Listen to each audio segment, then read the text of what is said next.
Problématique du compteur Linky.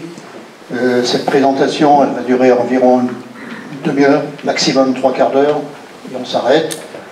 Et après, on discute, on échange. Donc voilà. La première des choses que nous allons traiter, c'est la question de savoir est-ce qu'il y a une réglementation qui a été faite pour ce compteur Linky. Alors oui, il y a une réglementation. Et en même temps, on va traiter ce problème en même temps que le déploiement du compteur Linky, qui se fait déjà à Chambéry, qui se fait aussi dans d'autres communes. Et à travers ça, on va prendre quelques exemples de choses qui troublent la population, qui nous paraissent, qui nous hérissent aussi, parce que ce sont des méthodes vraiment pas sympathiques de la part des installateurs parfois. Et puis, il y a des propos qui sont tenus par des instances de Enedis qui font que finalement ces propos, il faut pas les prendre à la légère parce qu'ils se montrent véritablement décidés à installer 35 millions de compteurs. Et pour installer 35 millions de compteurs, il faut employer une méthode un peu rigide et parfois aller à la menace. Donc nous, on va contrer tout ça et on va vous présenter dans un premier temps cette partie, deuxième temps la question de la technologie utilisée, troisième temps quels sont les objectifs de Enedis, véritablement, pas ceux qui mettent sur les courriers, qui nous envoient individuellement, mais ceux qu'ils ont vraiment au fond. Ensuite, nous allons avoir combien ça va coûter, parce que sur la lettre que nous avons tous reçue, on nous invite à accepter ce compteur en nous disant qu'il est complètement gratuit, que l'on n'aurait rien à payer. En général, quand on nous tient ce discours-là, déjà on se méfie. Donc, et on a bien raison de se méfier. Et puis enfin, vers quel mode de vie ça va nous mener tout ça? Une société complètement connectée, des compteurs qui vont agir à notre place, qui vont être capables de piloter notre maison, etc. Ça peut aussi être déjà un signe avant-coureur d'une société où l'humain n'aurait plus grand-chose à voir. Donc voilà ces questions qu'on a envie d'aborder au cours de ce diaporama que je vais vous présenter.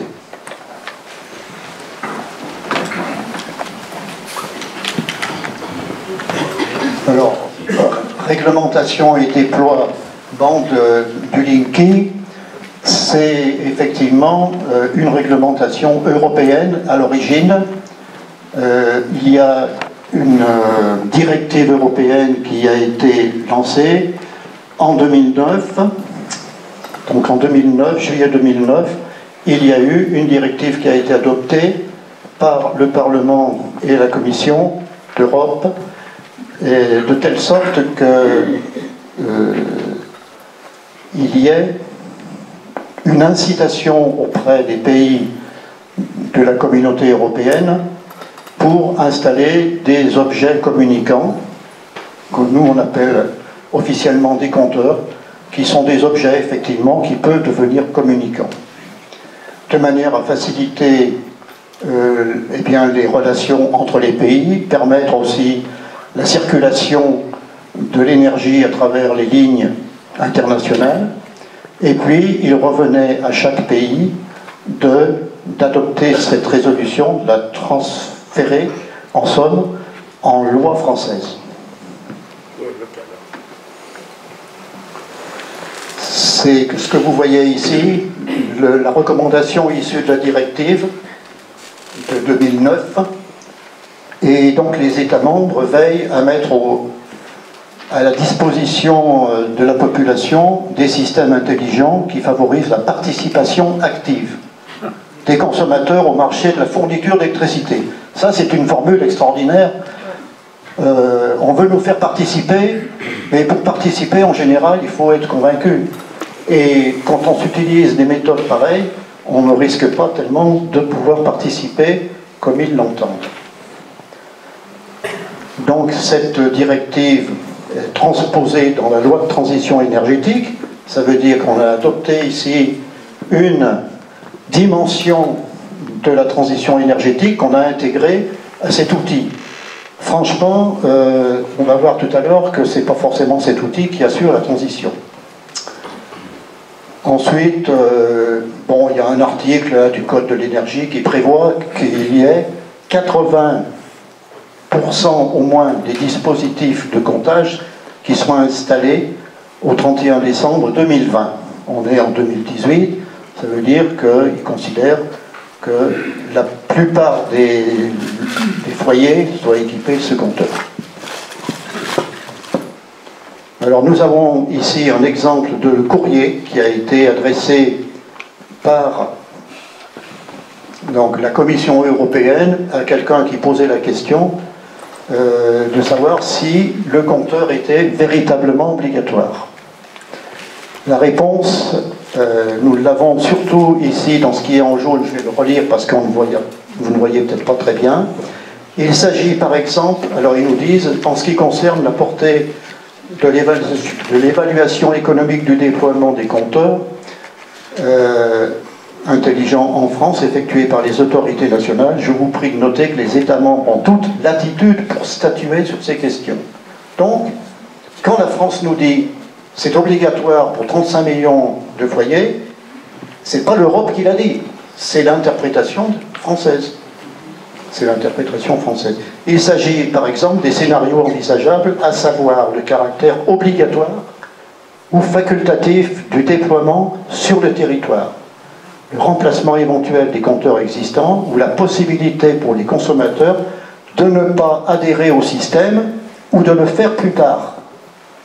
Quand les poseurs arrivent chez les personnes et qu'ils disent c'est obligatoire, eh bien c'est déjà en contradiction avec les directives européennes. Ensuite, il y a quand même des pays qui ont refusé, qui ont décidé que c'était pas très intéressant d'avoir le compteur.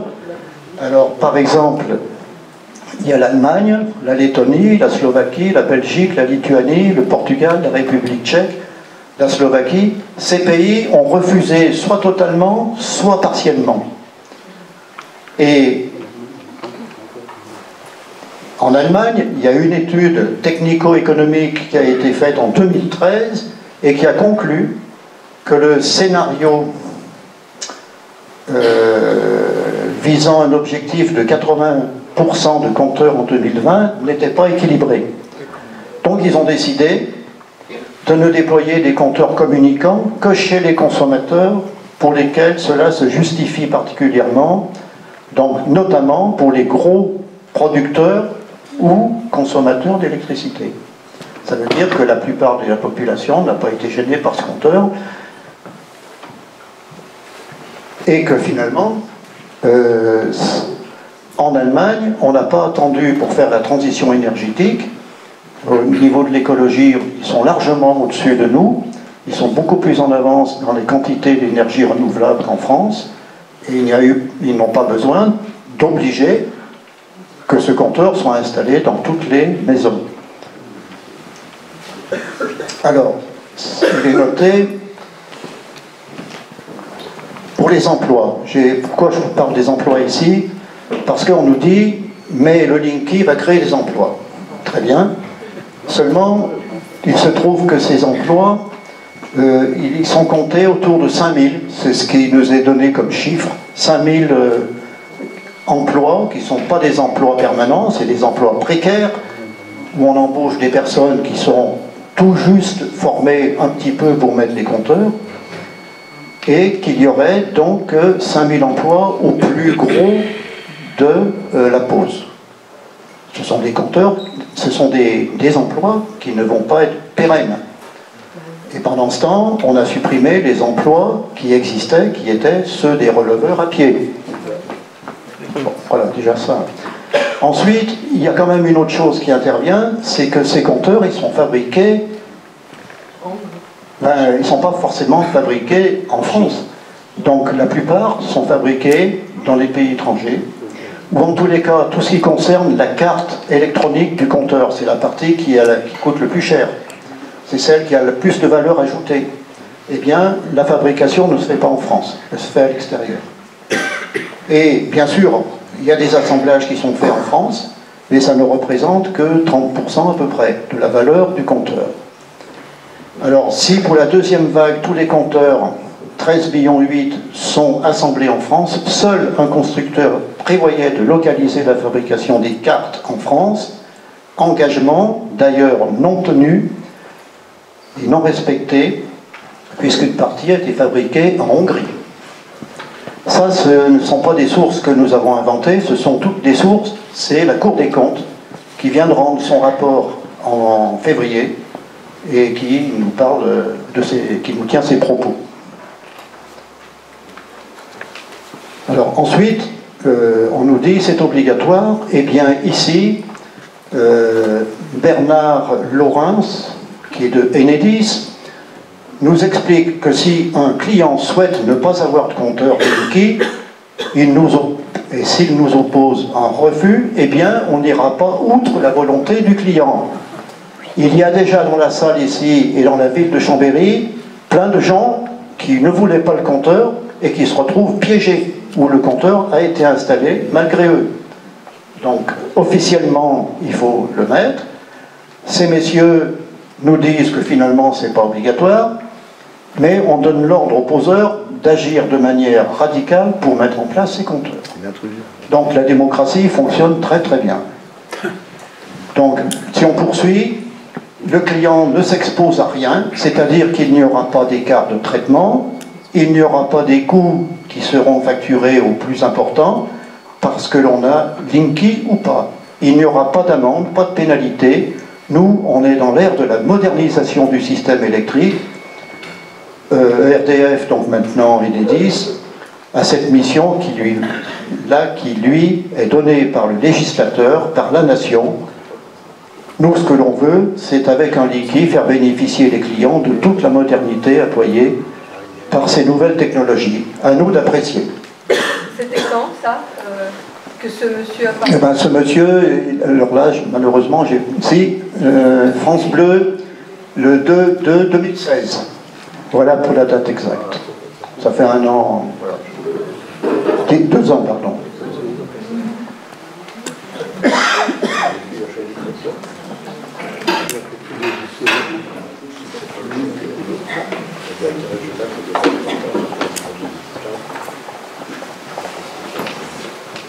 Alors ici, vous voyez apparaître un petit texte aussi. La loi n'instaure aucune sanction en cas de refus, ni pour les particuliers, ni pour les autorités privées et publiques. Alors, le déploiement de ces compteurs instauré par la loi du 17 août 2015 n'est pas obligatoire. C'est ce que le président d'Enedis, M. Montloubou, a volontiers admis lors de son audition à l'Assemblée nationale le 2 février 2016. Et donc, il y a la référence sur YouTube où on peut retrouver la vidéo. Alors ici, on va parcourir un peu rapidement parce que tout le monde se rend bien compte, et on a des exemples qui nous arrivent tous les jours, des méthodes inadmissibles où les habitants, par exemple ici d'un immeuble de Brive, dénoncent l'installation sauvage des compteurs Linky. Un plot A, ici, une retraitée blessée après son refus d'installer un compteur Linky. Ici, des menaces et des intimidations, Enedis dans le viseur des élus du Lot-et-Garonne. Bon, des inconvénients aussi, au cours de ce déploiement, vous voyez apparaître ici, par exemple dans cette photo, on voit un incendie de compteur, et il y a des incendies de plus en plus nombreux qui arrivent. Alors naturellement, les gens se défendent, les gens ne se laissent pas faire, alors ils trouvent des solutions, soit ils barricadent le compteur, soit il y a un grillage, enfin bref, toutes sortes de solutions que l'on peut envisager. Et puis, ce qu'il faut dire ici, en Chambéry, le maire a un certain pouvoir qui lui est donné par la loi de s'intéresser au bien-être des habitants, des citoyens, de manière à apporter une certaine sécurisation. Eh bien, il y a des maires qui l'ont fait, comme ici, à Chauconin, Neufmontier, Ici, la commune, Chaucoin, Neufmontier, on le retrouve avec le panneau, et c'est une ville, un village anti-Linky. Ici, c'est un arrêté de la ville de Castres, où le maire de Castres a exigé de la part des poseurs d'avoir leur fiche signalétique, leur qualification. Il pose un certain nombre d'exigences pour que les poseurs, les installateurs, ne gênent pas les habitants. Ceux qui n'ont pas envie de compteurs, ben, ils restent polis avec eux, ils essayent de les traiter en humains et non pas en des personnes qui sont insignifiantes. Alors ici à Chambéry, nous avons le courrier du maire de Chambéry en réponse à notre courrier. On en avait mis au fond tout à l'heure des courriers adressés au maire. On lui demandait d'organiser sur la commune de Chambéry un débat et un référendum suite à un débat pour dire que finalement les compteurs Linky, on accepte de ne pas les mettre quand les citoyens n'en veulent pas. On lui demandait que ça, et il nous a simplement répondu: je réaffirme au nom de la ville ma volonté de déployer les compteurs communicants dans tous les foyers chambériens, dans le but d'offrir à chacun un service public de qualité. On vous laisse apprécier la réponse. Et ensuite, on lui avait demandé de prendre une délibération pour s'opposer à cette installation. Il nous dit: je n'envisage ainsi aucunement de faire adopter une délibération s'opposant à cette installation, d'autant que de nombreuses communes qui ont délibéré dans ce sens ont vu leur décision annulée par le tribunal administratif. On peut effectivement dire qu'il y a des résistances et que parfois il y a des échecs, mais en même temps, quand a priori on ne montre dans le courrier uniquement les avantages de Linky et en laissant de côté tous les inconvénients et toute la problématique que ça pose à la population, c'est quand même grave. Ceci étant, je dois quand même souligner que le maire de Chambéry, suite à une assemblée qu'il avait menée ici, m'avait promis, fait la promesse, comme ça, peut-être hasardeuse, en tous les cas, il m'avait promis qu'il mettrait une salle à notre disposition pour tenir une réunion publique. Donc nous l'avons pris au mot, et nous lui avons demandé cette salle, et vous voyez que finalement, on n'est pas maire, mais on arrive bien à réunir du monde. Donc ça montre qu'il y a une préoccupation sociale qui est quand même importante dans ce domaine. Alors la technologie, je peux aller un petit peu vite, mais la technologie, c'est comment on conduit l'électricité. Donc là, ici, il y a une image qui était dans l'alternative économique de février 2018, donc c'est tout récent, qui nous montre le chemin de l'électricité depuis, alors la flèche, on ne la voit pas, mais là, ici, depuis la production, le transport qui est assuré par RTE, et puis la distribution qui est assurée par Enedis. Donc on a des chiffres ici qui nous donnent quand même une idée de la taille des kilométrages de ligne, 48 000 km de ligne à très haute tension, 56 000 de lignes à haute tension, et puis dans le réseau de distribution, 1 300 000 km de lignes, dont des lignes à moyenne tension, donc jusqu'à 5000 volts, et des lignes à basse tension de 50 à 1000 volts. Alors, il faut savoir que Enedis est pratiquement le seul à distribuer l'électricité aux particuliers, aux petites entreprises.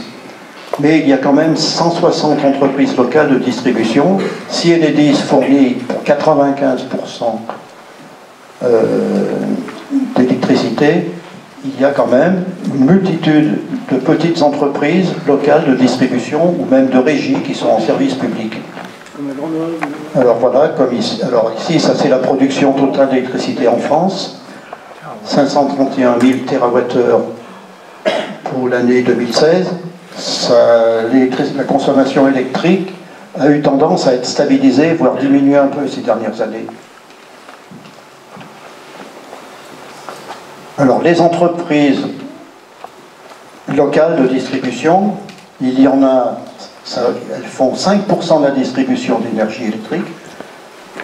Dans 2500 communes, créées par les collectivités locales, elles desservent environ 3 millions d'habitants et représentent 7000 emplois.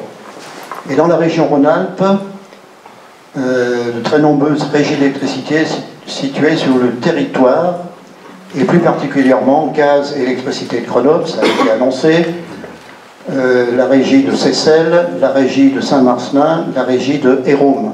Les régies, ça veut dire que c'est la commune qui pilote l'entreprise. C'est-à-dire qu'il n'y a pas d'entreprise privée qui intervient là. Et ça veut dire aussi que ça répond généralement bien à la demande en tant que service public. L'architecture du Linky, si ça vous intéresse, ça peut nous intéresser tous parce que de cette architecture dépend des plus ou moins grandes nuisances que l'on peut en avoir. Alors, sur la gauche, vous voyez ici le compteur. Est-ce qu'on ne le voit pas là-haut, hein? Ça ne se voit pas. Bon, alors. Le compteur sur la gauche. Et puis vous avez, entre le compteur du particulier et le poste de distribution qui se trouve au milieu de l'image, vous avez des lignes électriques. Et c'est dans cette ligne électrique, dans ces lignes électriques, que le message, les informations vont aller du client ou de Enedis à travers un fil, à travers les fils électriques.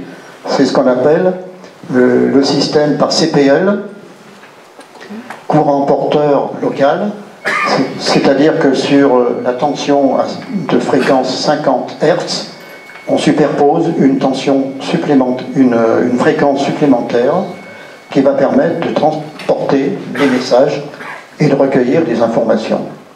Voilà. Et ensuite, tout ça c'est envoyé dans des big data, en fait dans des data centers, par système téléphonique comme le système téléphonique des portables. Pareil, avec les mêmes nuisances. Bon, donc là ici, il y a du baratin, mais c'est simplement pour dire que la technologie du CPL, c'est ce que je viens de dire, et que la fréquence, elle va de 63 kHz, voilà, kHz, 63 et 74. Et maintenant, ça progresse, c'est-à-dire que ces appareils, les CPL, courant porteur, sont avec des fréquences un peu plus grandes, et on se retrouve avec une fréquence qui est de l'ordre de 35 jusqu'à 90. Voilà.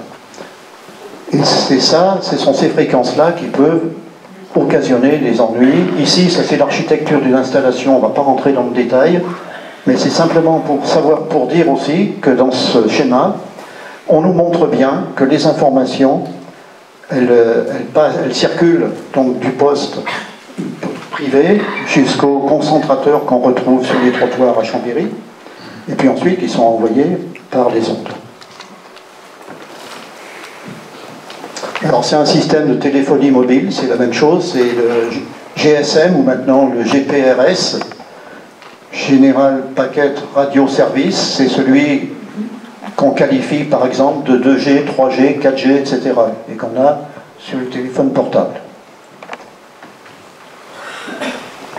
Alors, troisième point, quels sont les objectifs d'Enedis? Alors, ce sont des très très bonnes intentions parce que quand on regarde, c'est un service public nouvelle génération qui utilise le meilleur du numérique et des technologies pour accompagner tous les territoires dans la transition énergétique, pour faciliter le déploiement des énergies renouvelables et l'essor du véhicule électrique.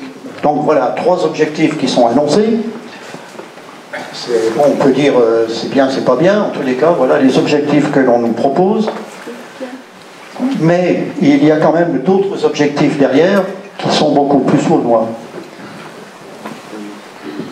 Alors, ici, il s'agit de monsieur, c'est toujours monsieur Monboubou, Montloubou, voilà. Et ce monsieur, président du directoire de la Société française de distribution, veut profiter des données générées par le Linky pour développer de nouveaux services. On a compris derrière. Et le titre que vous voyez ici, Enedis est un opérateur de Big Data qui gérera bientôt 35 millions de capteurs. Les capteurs, c'est plus des compteurs. Des capteurs, il y a la nuance. On capte les informations et une fois qu'on les a, on peut les transférer à qui l'on veut ou bien à qui prend, à ceux qui peut-être le payeront bien. Voilà. On peut le dire comme ça. Alors, le chantier data, notre ambition, explique toujours Philippe Montloubou, président du directoire RDF, mais également président de l'association professionnelle. Alors il dit, c'est de réunir tous les acteurs français des smart grids. Donc c'est circuit intelligent, en gros, voilà, c'est ça. Le marché mondial représente, alors ça y est, on nous parle du marché. Le marché mondial représente 30 milliards d'euros. Nous avons l'ambition d'en saisir au moins 20%. C'est clair et net. Là, voilà une des raisons fondamentales, c'est d'avoir une quantité d'informations à pouvoir négocier. Alors l'association fédère plus de 100 personnes, 100 membres. Adhérents parmi lesquels de nombreux industriels, Alstom, Schneider, Sagem, des institutions comme ERDF, RTE, RDF maintenant c'est Enedis, ERDF, mais également des PME, des start-up, des pôles de compétitivité comme ceux des mines de Paris, de l'INP de Grenoble. Et on arrive à l'aspect financier. Des conditions avantageuses pour Enedis, un financement assuré par les usagers. C'est tout à fait opposé à ce qui nous avait été écrit dans la première lettre qu'on a reçue en tant que citoyen et en tant qu'utilisateur d'électricité. Toujours pareil, tout ce que je vous dis ici, c'est de source de la Cour des comptes. On n'a pas inventé des choses. On s'en doutait depuis longtemps, la Cour des comptes le confirme. Alors, quand on regarde le coût du déploiement du Linky, alors les chiffres, vous les voyez à peu près, mais le gros des affaires, c'est que ça va coûter environ 5 milliards d'euros, si tout va bien. Si tout va bien. Donc le coût ramené au compteur est de 130 euros, toujours pareil, d'après la Cour des comptes. Elle a fait ses calculs, la Cour des comptes, elle ne fait que ça, calcul. Alors, il nous est dit, le titre qui est ici, c'est la Cour des comptes qui l'a écrit. Des conditions avantageuses pour Enedis, un financement assuré par les usagers, et le montant facturé au consommateur par le fournisseur correspond à la fourniture d'électricité proprement dite, environ 50% de la facture, l'acheminement pour amener l'électricité chez vous, et puis les taxes. En moyenne, 27%, c'était une moyenne sur 2015. Ça varie, ça varie, il n'y a pas toujours ça.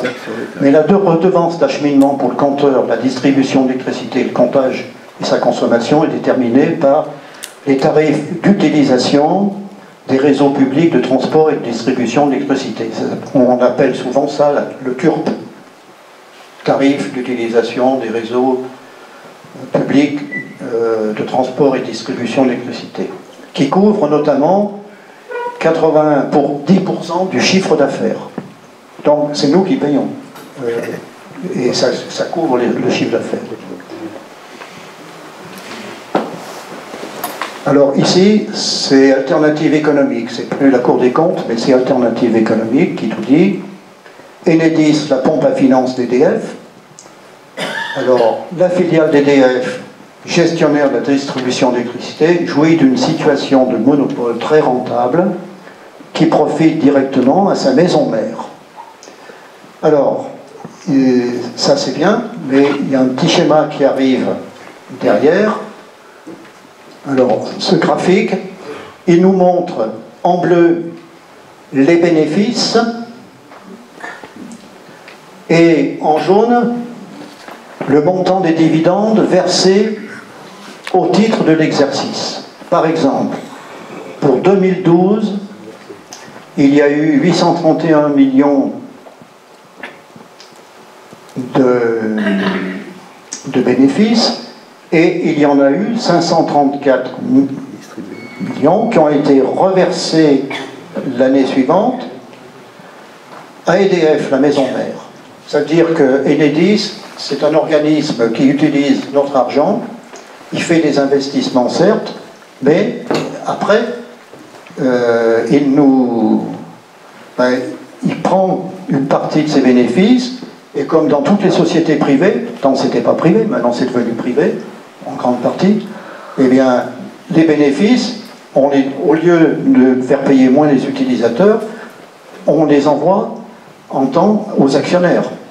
Et l'actionnaire principal de Enedis, de l'EDF, c'est Enedis, qui renvoie directement à la maison mère. Et comme la maison mère a des situations difficiles, hein, elle s'est lancée dans des centrales nucléaires qui ne marchent pas, les EPR, etc. Et voilà ce qui arrive. Ce qui fait que, en grosso modo, il y a environ 500 millions qui sont chaque année ponctionnés sur les bénéfices de Enedis pour être envoyés à la maison mère. Ça, c'est Alternative économique, c'est des gens sérieux, ils n'ont pas balancé ces chiffres comme ça. Voilà. Apparemment, ils auraient 74 millions de dettes au niveau de EDF. Oui, alors. Milliards plutôt, oui. Milliards. Et les centrales à l'export qui sont... Oui, parce que EDF est très endetté avec tous ces investissements qui ont été faits un peu au hasard. En Angleterre et aux États-Unis, il y a des centrales qui sont... Alors voilà, donc ça veut dire 500 millions chaque année, c'est quand même pas rien. Hein. Et ces 500 millions, c'est de l'argent qui vient des utilisateurs. Bien sûr. Donc vous voyez, on ne paye pas le compteur, mais on paye les dividendes aux actionnaires. Alors ici, il y a encore un autre scandale. Alors voilà, là, les 3 dernières années, donc 500 millions d'euros de dividendes à EDF, soit 82% de ses bénéfices transférés à l'actionnaire. Mais en plus, comme Enedis a de l'argent, il a placé de l'argent chez EDF, mais sans intérêt. Donc c'est pas mal aussi. C'est pas mal. Donc Enedis a placé 3 milliards d'euros de trésorerie au sein du groupe EDF non rémunéré depuis 2016. Ainsi, la filiale ne possède aucune dette et améliore la solvabilité du groupe. En effet, si le groupe doit chercher financement auprès de banques, avec un équilibre financier apporté par Enedis, c'est pas mal, ça peut permettre d'avoir des marchés supplémentaires intéressants. Alors, là on arrive maintenant au différé tarifaire sur le tarif moyen pour le comptage. Qu'est-ce que c'est que cette affaire? Bon, Enedis a décidé de faire une campagne de compteurs nouveau. Ça coûte une certaine somme. Donc, pour faire croire qu'on ne paye pas le compteur, il a décidé de faire un emprunt à soi-disant 4,7%. Mais derrière ça, cet emprunt il est fait de manière à pouvoir différer le paiement, c'est-à-dire le paiement c'est nous qui allons payer, on diffère dans le temps, de manière à faire passer la pilule plus facilement en somme. Ça veut dire que le mensonge qu'ils ont formulé, il devient presque une vérité. Parce qu'effectivement, en reculant l'échéance à laquelle on va payer les remboursements de l'emprunt, ça permet de dire, finalement, on ne ponctionne pas trop de taxes. Mais il a fallu donc faire un système qui permet de différer, c'est-à-dire qu'au lieu de monter sur la pente qui est... c'est la pente qui est normale, la plus douce possible, là, celle là. Si on n'utilisait pas cette courbe, il aurait fallu monter sur la courbe d'investissement qui est en bleu. Je n'ai pas le pointeur, je ne le vois pas. Bon, c'est celle-ci, là, on ne la voit pas. Ouais. Alors, la grosse courbe qui est en arc comme ça, c'est ça le différé. C'est-à-dire que ça va monter en puissance et qu'à un moment donné, on va payer beaucoup plus d'argent qu'il ne le faut. Mais l'astuce de Enedis, ça a été de dire on fait un prêt de 80%, 4,7%, qui sera payé par les citoyens, donc les remboursements d'intérêts, il faudra les payer. Mais lui, il a trouvé un mode de financement intragroupe à 0,7%. Donc, vous voyez un petit peu le truc. Ce qui fait qu'au bout du compte, on aura encore payé 500 millions de plus pour payer les intérêts qu'on n'aurait pas dû payer, parce que Enedis va en somme faire un prêt officiellement à 4,7, mais il a trouvé un prêt intragroupe à 0,7. Ça veut dire qu'il aurait un bénéfice théoriquement de 4% par rapport à ce qui va fonctionner aux clients. Donc ça, c'est encore le dernier scandale de Enedis. 500 millions qui vont tomber. Enfin, ils ne vont pas tomber tout de suite, parce que ça doit se terminer en 2031. Voilà. Donc, autrement dit, de tout ça, on a un schéma ici qui est bien simple. Il y a des points bleus et des points rouges. Des barres rouges et des bleus, pardon. Donc, il y a des investissements pour Linky qui sont ici de 4,5 milliards. Et puis, si on n'avait pas fait le Linky pour entretenir les réseaux, pour entretenir des compteurs anciens qu'il faut parfois changer, il y avait une dépense qui était à peu près estimée à 1,9 milliard. Ça, c'est de l'investissement qui n'est plus à faire puisque c'est pas donc l'investissement du Linky. Ensuite, il faut bien sûr faire fonctionner le Linky. Il y a du personnel, il y a de la dépense, il y a des machines, tout ça, ça coûte cher, ça coûte 1 milliard. Et puis, il nous parle des pertes non techniques. Alors ça, c'est un grand mot pour dire qu'il y a des gens qui fraudent, qu'il y a des gens qui ne payent pas, on ne sait pas comment exactement, mais enfin, en tous les cas, ils ont estimé que c'était ce prix-là. Et puis après, eh bien, ces pertes non techniques, ils disent avec le Linky, on ne pourra plus faire ça. Donc, ça va nous faire un bénéfice, un apport. C'est plus une dépense, c'est un apport. Donc, ça sera des recettes en plus. Et puis, ensuite, il y a le relevé. Ben, le relevé, il va plus se faire à pied, il va se faire dans le compteur. Si on nous oppose le compteur, c'est aussi parce que le relevé va se faire comme ça. Donc, ben, ils disent, c'est toujours ça de moins comme dépense. Voilà. Donc, et globalement, dans l'équilibre du résultat, c'est que vous voyez là-haut, complètement en haut et à droite, ben vous voyez en résultat positif de 0,7 milliards valeur 2014. Ça veut dire que le Linky, avec toute cette histoire, ben, il ne va pas apporter des merveilles, point de vue financier. Et alors ça, c'est une estimation qui est sur la durée de vie d'un compteur à 20 ans. Pour ici, Enedis et la Cour des comptes a vérifié, pour un équilibre financier, ils ont vérifié qu'au bout de 20 ans, si ça marche jusqu'à 20 ans, ça sera bon. Mais si le compteur tombe en panne, ou la majorité des compteurs tombent en panne avant 20 ans, on aura une perte très forte. Très forte. Et comme c'est beaucoup d'électronique, c'est fragile. Donc voilà, on peut s'attendre à beaucoup de surprises. C'est pour ça que les opposants ont fait des estimations de doublement du montant annoncé. 5 milliards annoncés, 10 milliards peut-être bien en réalité. Voilà. Bon. Alors, maintenant on aborde un truc qui est un peu... qui est basé sur les règles d'électricité. Mais c'est une question que les compteurs, les anciens compteurs électromécaniques, avec le disque qui tourne là, avec ces compteurs, on avait une prise en compte de la puissance consommée, de la puissance absorbée, qui ne tenait compte que d'une valeur qui ne tient pas compte d'une certaine valeur quand il y a par exemple des moteurs ou quand il y a de l'électronique. Il y a une puissance qu'on appelle réactive par rapport à la puissance active qui est utile.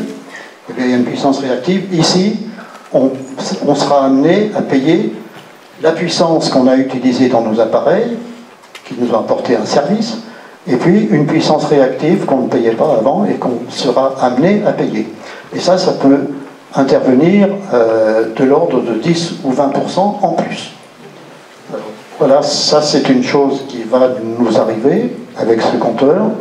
Donc si vous avez un facteur puissance, c'est-à-dire entre la puissance utilisée et la puissance fournie par le EDF, eh bien, si on a un rendement de 90%, il y aura 10% qu'on payera en plus maintenant.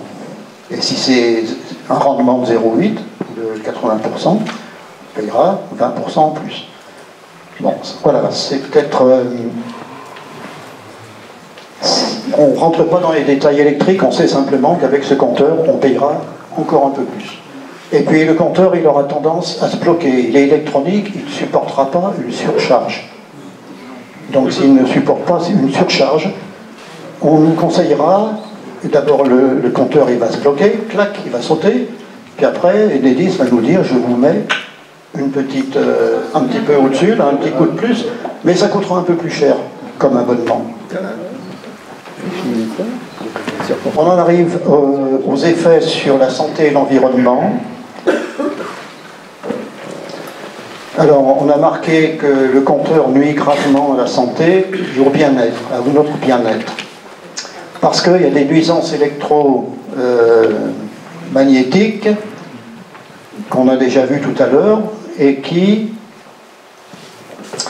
dans le cas où les courants porteurs passent dans les câbles, en passant dans les câbles, ces courants porteurs vont dégager une certaine des ondes, et que ces ondes vont rayonner et qu'elles vont perturber le vivant qui se trouve à proximité. Alors si on est très très proche, on peut avoir des irradiations plus fortes. Si on est au bout d'un certain nombre de mètres, ça va. Ou alors il faudrait que les câbles soient blindés. Mais la plupart de nos installations ne sont pas blindées. Voilà. Donc c'est ce qui arrive. Alors il y a des organismes qui sont spécialisés là-dedans. Alors maintenant, ça nuit gravement à l'environnement. Pourquoi? Parce que 35 millions de compteurs qui sont sortis en 2 ou 3 ans des logements. Alors c'est des compteurs qui sont métalliques, il y a plein de choses dedans, il y a du verre, il y a plein de trucs, et il faut les recycler. Et puis on ne recycle pas tout, donc ça veut dire que ce sont des compteurs qui sont utiles, qui sont encore valables, qui durent des fois depuis 50 ans, et qu'on va mettre au rebut. Donc tout ça, ça a un coût écologique. Quand on nous dit que le Linky, c'est l'écologie multipliée par 2, c'est quand même pas tout à fait vrai. Ensuite, on nous dit que la durée de vie des compteurs, c'est 20 ans, et nous, on considère que c'est plutôt 10 quand on regarde les ordinateurs. C'est rare quand ils font 20 ans. Hein. Dans l'informatique, ça ne dure pas si longtemps. Après, une surconsommation énergétique. Oui, parce que les compteurs, Linky, eh bien, contrairement aux autres, ils consomment eux-mêmes de l'énergie pour fonctionner. Il leur faut un peu d'énergie. Donc il est question, il est noté 1 watt en permanence et 2 watts quand il y a des transmissions d'informations. Donc ça veut dire qu'on a une surconsommation électrique et on a aussi 700 000 concentrateurs dont la consommation est d'environ 10 watts-heure. Les concentrateurs, c'est les appareils qui reçoivent les informations à travers les fils électriques qui ensuite, eux, renvoient au système par GPS. En gros. Donc ça fait des consommations inutiles. Alors que la loi de transition énergétique, elle nous dit qu'il faut réduire de 50% les quantités énergétiques dépensées, et puis faire une réduction des déchets aussi de 50%. Et là, on met 35 millions de compteurs, plus ceux du gaz bientôt et ceux de l'eau. Alors que nous dit l'ADEME, l'Agence pour la maîtrise de l'énergie? Rapport de juillet 2015, le changement du parc de compteurs impliquerait en effet une augmentation de la consommation électrique annuelle de 0,5 TWh. Alors ça correspond à la production électrique d'une tranche de 900 MW nucléaire pour 1 mois. Donc voilà, c'est pas rien. Et on en termine par la dernière question. Vers quelle société allons-nous? Alors naturellement, il y a une fuite en avant et Chambéry aussi se propose. Vous avez vu de partout. La ville connectée, c'est merveilleux. On va avoir des gares connectées, il va y avoir des places connectées, le parc du Vernet est connecté, enfin presque tout est connecté. Et cette société, cette manière, cette technologie qui est là, ultra permanente et qu'on développe sans arrêt, ça fait que quand même, on en arrive à une situation où il y a plein d'antennes qui augmentent, etc. Il y a un brouillard électromagnétique qui est de partout. Et c'est quand même pas anodin. Nous sommes tous sensibles aux ondes électromagnétiques. Tous. Mais on peut être parfois hypersensible. Et avec beaucoup d'inconvénients au niveau de la sensation, du bien vivre, etc. Donc ça, c'est important.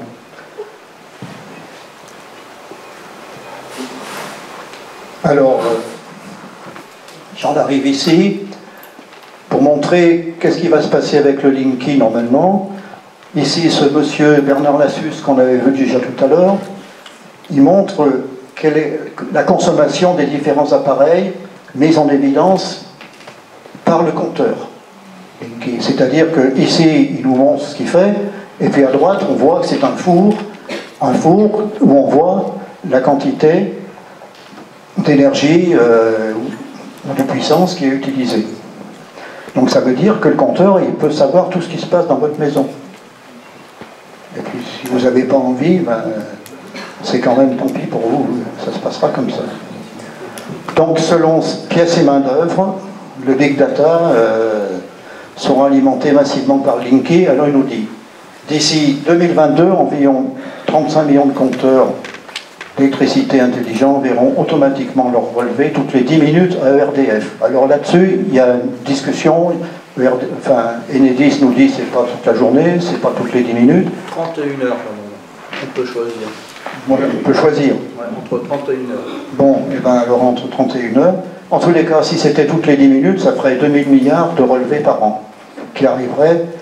Et naturellement, ces données personnelles, nous refusons pas seulement le flicage, mais aussi nous combattons l'effacement de l'humain, de la vie, par les machines connectées. C'est-à-dire que tout ça, ça génère une manière de vivre, qu'on le veuille ou non, on peut être d'accord. Et le gros inconvénient, c'est que le compteur est quand même imposé. Et maintenant, moi j'en ai terminé de cette présentation. Il nous reste à mettre le débat. Électromagnétique depuis 2010. Donc je fais des mesures chez des particuliers, dans des entreprises, pour savoir quelle est l'intensité, les nuisances qu'ils peuvent avoir à l'intérieur des espaces de vie. Excusez-moi, je suis un peu intimidée. Et donc ce soir, je voulais juste vous donner un petit complément d'information. Régis vous l'a dit tout à l'heure, donc il y a sur le courant porteur en ligne émis donc en plus donc sur 50 Hz une fréquence entre 35 et 90 kHz, et cette fréquence, cette onde radio, eh bien, elle peut être nocive pour nous. Alors il y a une chose qu'il faut savoir, c'est que les ondes que l'on a à l'intérieur de chez nous, dues à la Wi-Fi pour certains, au téléphone portable, au téléphone DECT, aux lampes fluo contact, aux box, donc à tous aussi les électroménagers qu'on peut avoir qui peuvent émettre des champs électromagnétiques basse fréquence ou haute fréquence. Eh bien, toutes ces ondes nous amènent à vivre dans un brouillard électromagnétique. Et le compteur Linky, on ne l'a pas demandé. Donc, ce qui veut dire que ça va être une nuisance en plus. Alors, il y a déjà des personnes, parce qu'on n'est pas tous égaux face à ça, on n'a pas tous le même pactage génétique. Donc il y a des personnes qui vont être plus sensibles aux ondes électromagnétiques et d'autres à d'autres choses. Et les personnes qui sont déjà sensibles, eh bien ça va augmenter leur sensibilité. Et ça c'est vraiment une grande nuisance parce qu'ils ne l'ont pas choisi. C'est pour ça qu'on peut ne pas l'avoir, c'est quand même meilleur pour nous, pour notre santé. Parce que les ondes, en fin de compte, eh bien, elles s'additionnent et elles se potentialisent au niveau physique, au niveau de notre état biologique.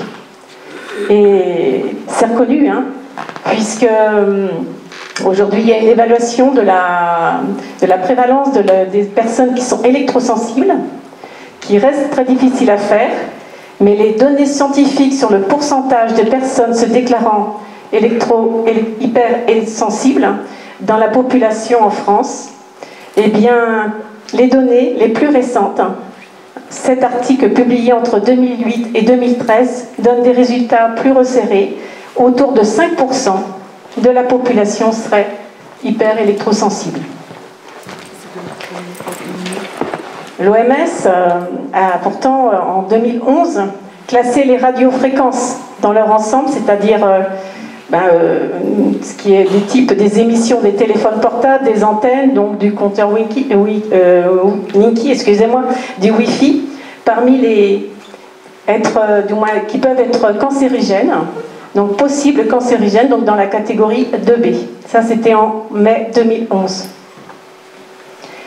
L'Agence nationale de sécurité sanitaire de l'alimentation et de l'environnement et du travail, elle reconnaît dans son rapport de septembre 2013 que les radiofréquences ont des effets biologiques du stress, oxydant, mort des cellules, oxydation de l'ADN, rupture de l'ADN, modification des phases de sommeil.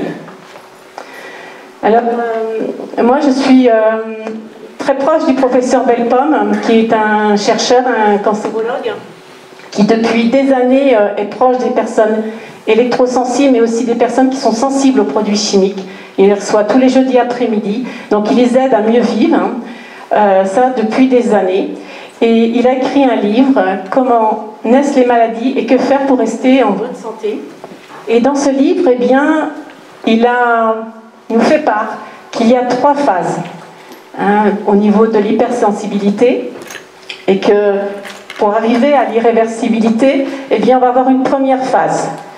Et on va avoir des effets biologiques qui peuvent être identiques aux personnes qui ressentent aussi la nuisance des produits chimiques.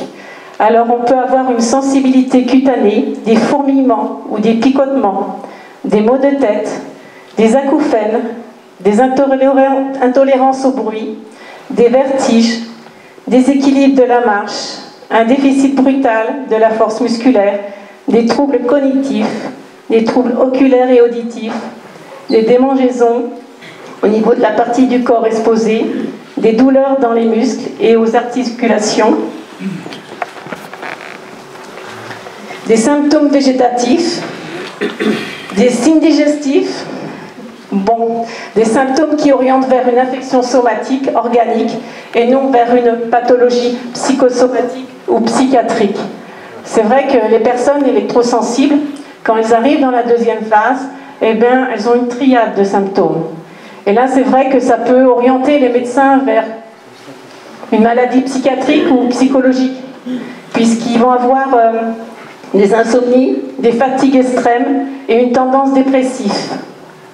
Donc tout ça évoluant sous un mode chronique. Arrivé à ce stade-là, et il y en a quelques-uns dans la région, quelques personnes, eh bien, elles peuvent arriver à l'irréversible, ce qui veut dire à une ouverture de la barrière sang-cerveau. Ce qui veut dire que le sang, quand il arrive au cerveau, il y a une barrière. Et cette barrière, elle peut être ouverte. Et quand elle est ouverte, eh bien, les produits toxiques ou les métaux lourds, eh bien, ils peuvent rentrer dans le cerveau. Il peut y avoir aussi une perturbation de la production de la mélatonine, l'hormone du sommeil, ou de l'acétylcholine, un neurotransmetteur qui a pour rôle, qui aide donc la mémoire et l'apprentissage. Et puis aussi des dommages génétiques. Je peux juste vous donner conseil aux personnes qui ont déjà le compteur Linky chez eux, qui n'ont pas encore pu le faire retirer, eh bien de vraiment minimiser les ondes chez eux, de débrancher le plus d'appareils électriques chez eux. Vraiment, même le grille-pain, allez-y, débranchez-le tous les jours. Votre chargeur de téléphone portable ou d'ordinateur portable, pareil, il faut les débrancher, puisque le Linky va amplifier les champs électromagnétiques qui vont se trouver autour des appareils électriques.